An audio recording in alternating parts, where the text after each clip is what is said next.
Buenos dias, bom dia a todas as pessoas que nos acompanham no segundo Simpósio Latino-Americano e Caribenho de Investigação sobre Educação Inclusiva, Subjetividades em Disputa, Criação de Outros Mundos e Alteração do Conhecido. E nesse momento, com início o painel Desigualdades Múltiplas e Educação Inclusiva.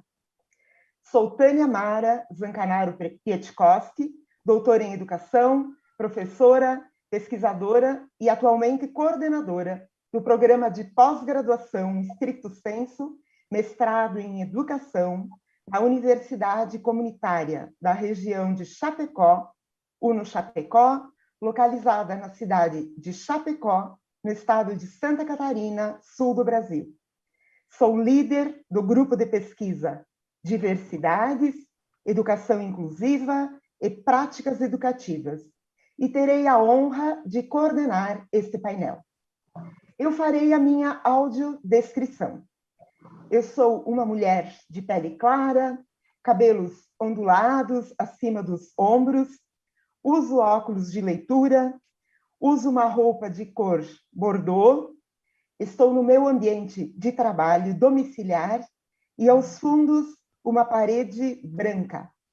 O meu sinal de língua brasileira de sinais é este, o indicador e o polegar abertos, o indicador apontando para a minha face, e significa um sorriso. Eu peço a gentileza que cada integrante do painel faça sua audiodescrição antes de suas exposições. Eu agradeço o Centro de Estudos Latino-Americanos de Educação Inclusiva, CELEI, com o qual a UNO-Chapecó mantém um convênio de cooperação técnica desde 2009, em nome do professor Aldo Ocampo Gonzalez, pelo convite em participar da organização deste grandioso evento, junto com mais 13 universidades latino-americanas. Agradeço também à Rede Equatoriana de Pedagogia pelo suporte na transmissão. Eu registro que teremos duas intérpretes da língua brasileira de sinais, Libras, a Kátia e a Aliane, trabalhando conosco. Os painelistas convidados, aos quais também expresso os agradecimentos, são o professor Alfredo José da Veiga Neto, doutor titular da Universidade de Educação da Universidade Federal do Rio Grande do Sul, Estado do Rio Grande do Sul, Brasil.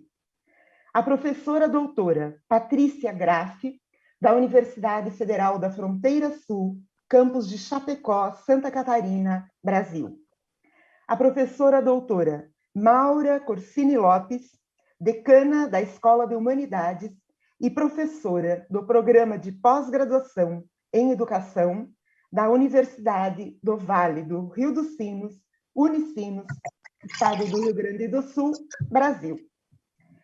A comentarista convidada é a professora doutora Andréa Soares Rô, da Universidade Regional de Blumenau, FURB, Santa Catarina, Brasil. A proposta do painel é pensar as desigualdades múltiplas, defendendo lutas pelo reconhecimento de direitos para aqueles que sofrem de discriminação e violência, ao mesmo tempo que pretende fazer a crítica à exaltação da diversidade identitária que afasta a construção do comum. Cada painelista terá de 10 a 15 minutos para a sua exposição.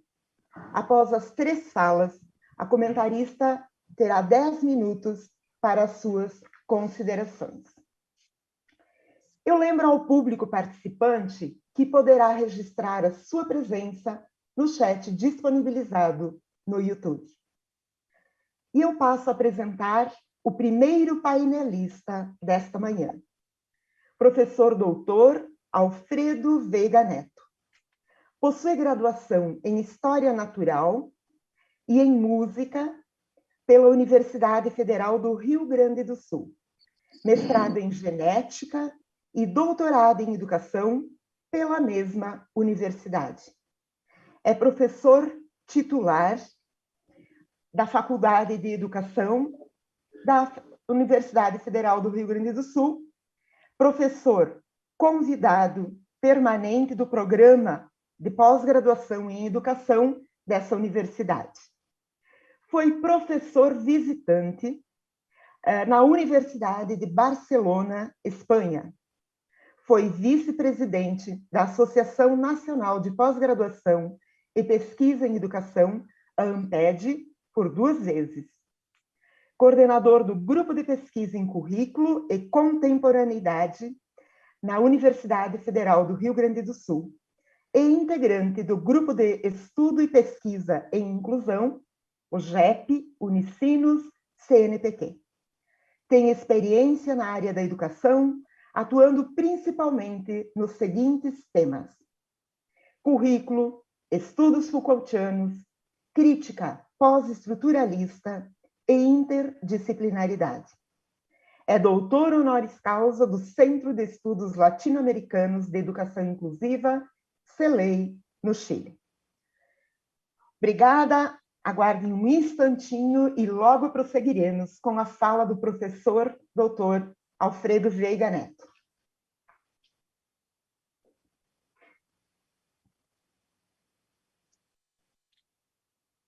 Buenos días, ¿puedo empezar? Sí, profe.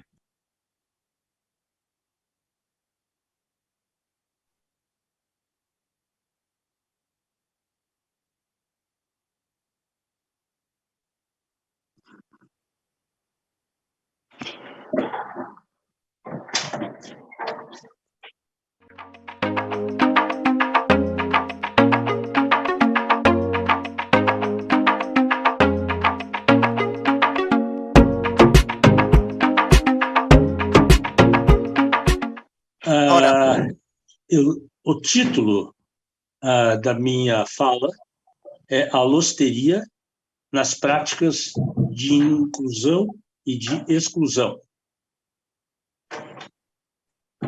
Comecemos por um clichê.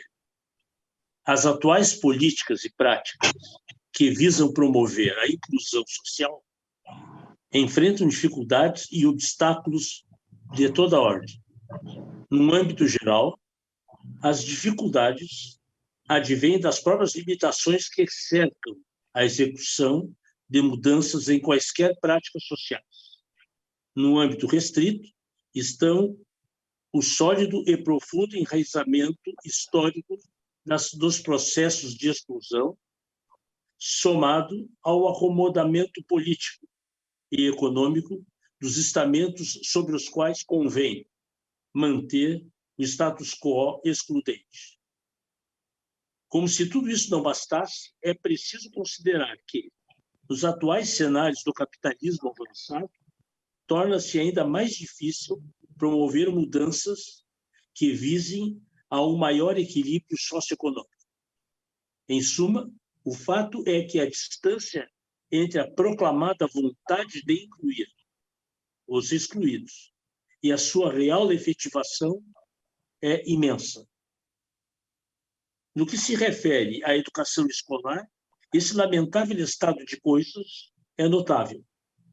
No Brasil, por exemplo, por maiores que sejam os esforços de alguns governos, os avanços conseguidos em favor da inclusão escolar têm sido lentos e, muitas vezes, desanimadores. Ainda que muitos se declarem a favor dos preceitos kantianos iluministas de que todos devem ir à escola, bem como uma imensa escola para todos, em que pese isso, estamos muito distantes de atingir esses princípios democráticos e igualitários.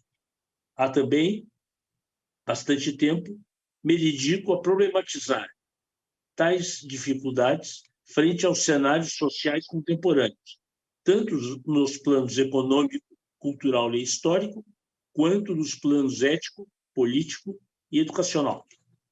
Aqui, neste texto experimental, neste pequeno texto experimental, vou adiante, propondo uma metáfora a partir do campo da química. Penso que essa metáfora nos ajuda a compreender melhor aquelas dificuldades, de modo tanto a moderar nosso otimismo frente às propostas de inclusão social e escolar, quanto talvez tornar um pouco mais execuíveis essas nossas propostas. Para começar, é preciso compreender que recorro à metáfora apenas como um recurso heurístico. Isso significa que, em nenhuma circunstância, penso em reduzir qualquer fenômeno social ao nível dos fenômenos das ciências naturais. A função da metáfora é catalisadora, e, enquanto tal, é sempre provisória, transitória. Assim, tão logo sejam atingidos os objetivos para os quais ela foi proposta, a metáfora deve ser deixada de lado. A alosteria é a metáfora. Trata-se de um conceito recente, tomado da química, e que indica a propriedade de muitas moléculas complexas, especialmente as proteínas, de terem sua estrutura e suas propriedades físico-químicas modificadas, graças à interação com um simples agente externo, em um sítio particular da mesma molécula. Da interação com o agente, alteram-se as estruturas terciária e quaternária da proteína, do que resultam mudanças na sua própria ação.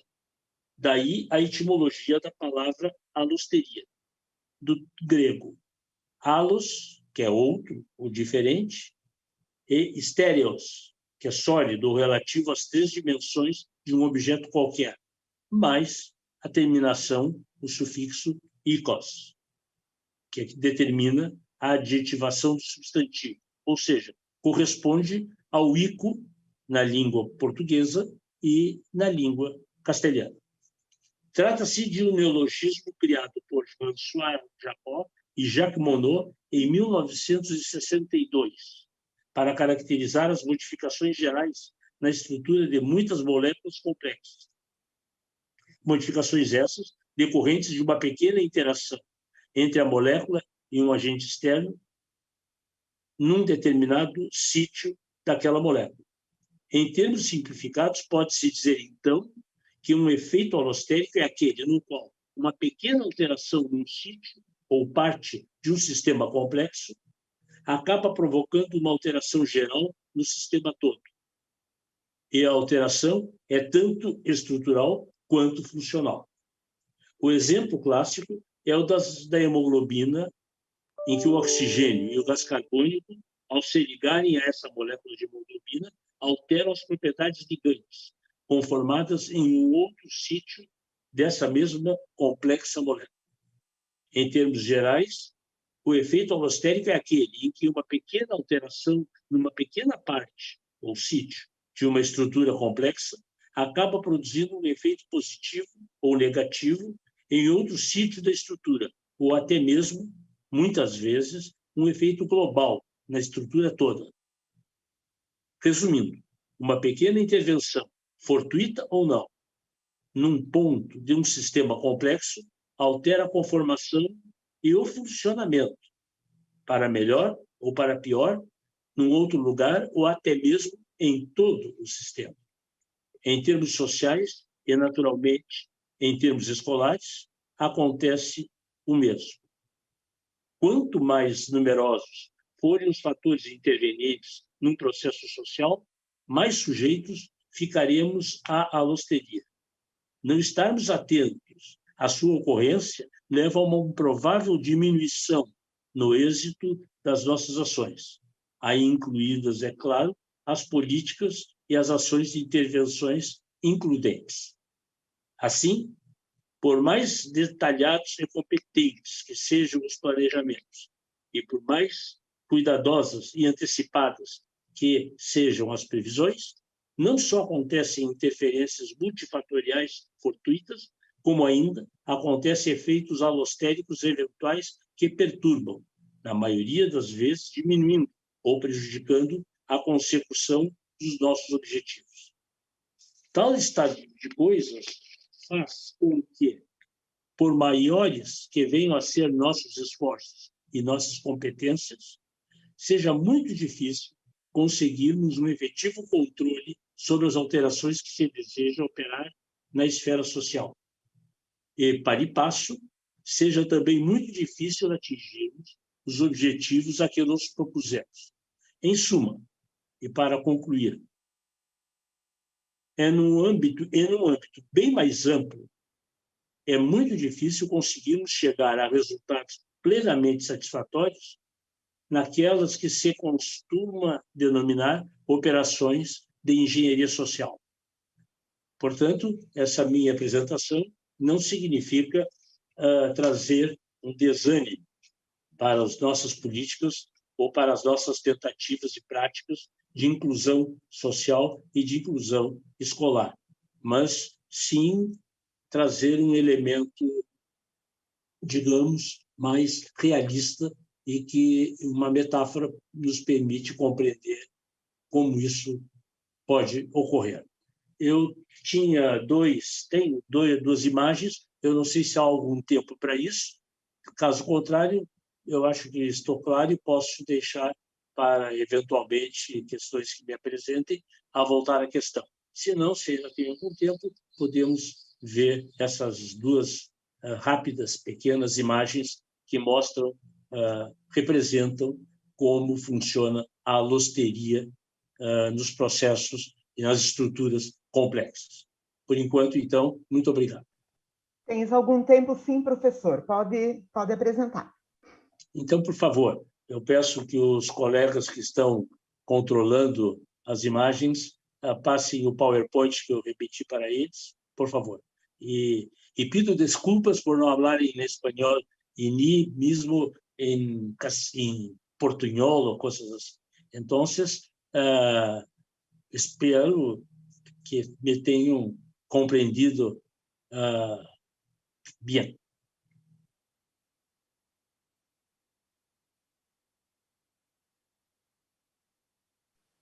Sim. Então, então temos ali a alosteria, que é um esquema geral. Temos à esquerda uma estrutura, pode ser uma molécula, é uma representação, né? Pode ser uma estrutura social, que está aberta a processos externos, como se fosse uma flor. Porém, um elemento que se aproxime e que penetre nessa estrutura. Lá no outro lugar, aquele elemento roxo, aquele elemento vermelho que está ali, se ele encostar na molécula, se ele penetrar nessa molécula, por pouco que seja, no outro ponto, a molécula ou a estrutura complexa se fecha e não permite a entrada de algum elemento de fora que nós queríamos fazer entrar. Então, essa é uma representação muito simples. E a segunda imagem, o próximo slide, por favor, representa isso em termos agora químicos. Aí nós temos à esquerda um esquema muito simplificado de uma molécula de hemoglobina. Não esquecendo que cada glóbulo vermelho circulante em nós tem pelo menos 300 milhões, para uma pessoa saudável, 300 milhões dessas moléculas, que elas transportam o oxigênio e o gás carbônico. E o oxigênio e o gás carbônico provocam alterações alostéricas, e por isso que a hemoglobina serve como transportadora. A hemoglobina é uma proteína que serve, extremamente complexa, que serve para transportar o oxigênio ou o gás carbônico em vertebrados superiores, em vertebrados de um modo geral. E no homem, na espécie humana, é assim que acontece. Ali à direita, uma fórmula estequiométrica do sítio, né, que se chama o sítio ativo do grupo M, que é o sítio ativo dessa molécula. Portanto, numa pequena parte dessa molécula, o ferro se combina com o oxigênio e libera o gás carbônico, ou se combina com o gás carbônico e libera o oxigênio. E, ao fazer isso, se altera a estrutura chamada terciária e quaternária, que é a estrutura total espacial dessa molécula. Esse é o efeito alostérico. E serve como uma metáfora, e como todas as metáforas, tem as suas limitações, mas tem o seu valor didático, o seu valor também explicativo, guardadas todas as diferenças entre a metáfora e aquilo que ocorre do ambiente social, certamente mais complexo, ainda mais complexo do que essas estruturas moleculares. Era isso por enquanto. Muito obrigado e fico à disposição dos colegas e das colegas.